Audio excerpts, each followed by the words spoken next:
मेरे प्यारे दोस्तों, नमस्ते। आज हम यहाँ उपस्थित हुए हैं मणिपुर वायलेंस के बारे में चर्चा करने के लिए कि मणिपुर वायलेंस क्या है।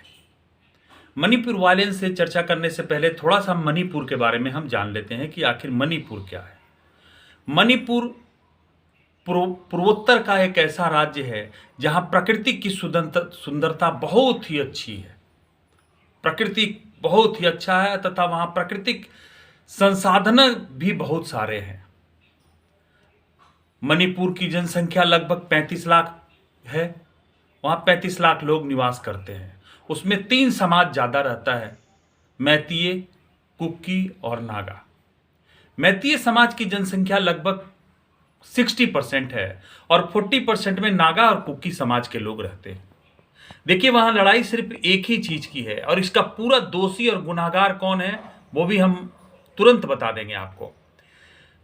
मैतीय समाज चाहता है कि हमको वहां आरक्षण मिल जाए, SC/ST का दर्जा प्राप्त हो जाए। मैतीय समाज 60% रहता है केवल 10% भूभाग में, सिर्फ 10% भूभाग में मैतीय समाज रहता है। नागा और कुकी समाज 40% है, वो लगभग इस 90% के आसपास वो रहते हैं।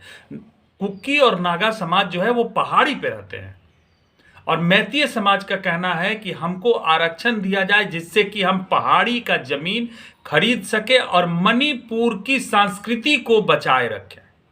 नागा और कुकी उस संस्कृति को नहीं बचा सकते।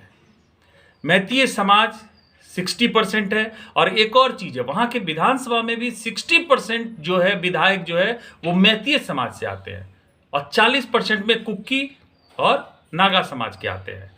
वहां बीजेपी की सरकार है।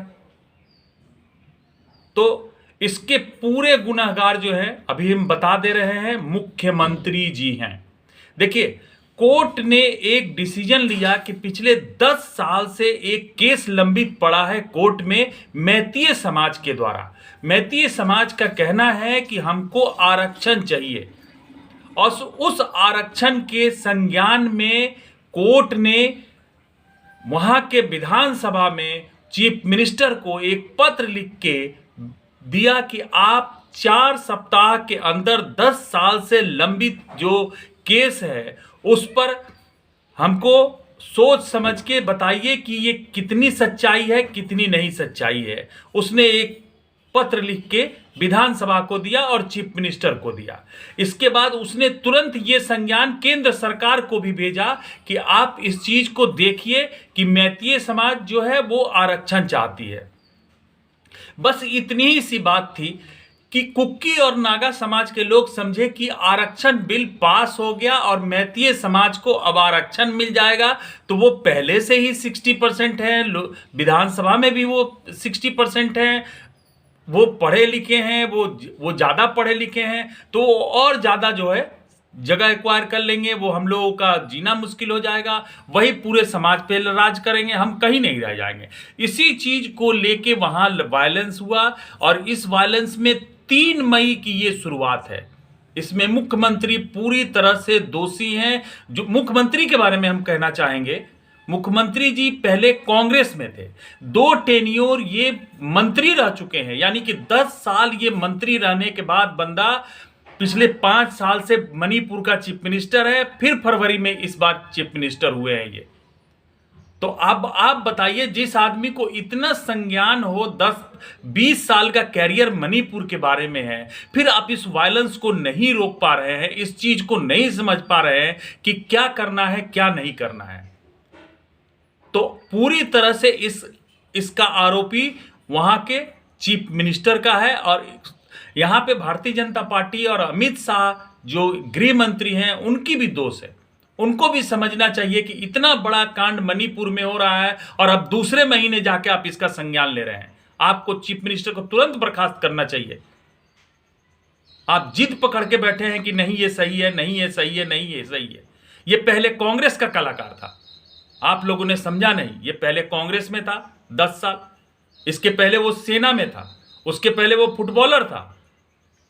तो ऐसे आदमी जो हर जगह से घूमते घूमते मुख्यमंत्री के गद्दी पे बैठा, उसको टोटल मणिपुर के बारे में जानकारी होते हुए भी इतना बड़ा वायलेंस हुआ है जिसको इसने 2 महीने तक दबाए रखा। 2 महीने मैं नहीं मान सकता कि इनकी जानकारी में नहीं होगी। ये 2 महीने तक दबाए रखा और इन्हीं की पूरी दोष है। तो बस लड़ाई सिर्फ इतनी ही है कि आरक्षण के मुद्दे को लेके मैती समाज, कुकी समाज और नागा समाज, तो मैती और कुकी समाज के लोगों ने ही इसका विद्रोह कर रखा है, जिस विद्रोह के कारण मैती समाज भी इसका बगावत किया। मैती और कुकी के लिए जो विद्रोह बढ़ते बढ़ते इतना बड़ा वायलेंस हो गया, और इस वायलेंस में मणिपुर की वो बेचारी बच्चियां, वो औरतें शिकार हुई, जो इसकी मैं भर्त्सना करता हूं। और ये बहुत गंदी बात है। इसके लिए सरकार को पूरी तरह से जिम्मेवारी लेना चाहिए। आप कांड होने के बाद कोई भी केस कर सकते हैं, कोई भी कमीशन बैठा सकते हैं, बट वो चीज तो वापस नहीं आएगी, वो चीज वापस आने वाली नहीं है। आपको इस पर सख्त से सख्त कार्रवाई चीफ मिनिस्टर पे करनी चाहिए।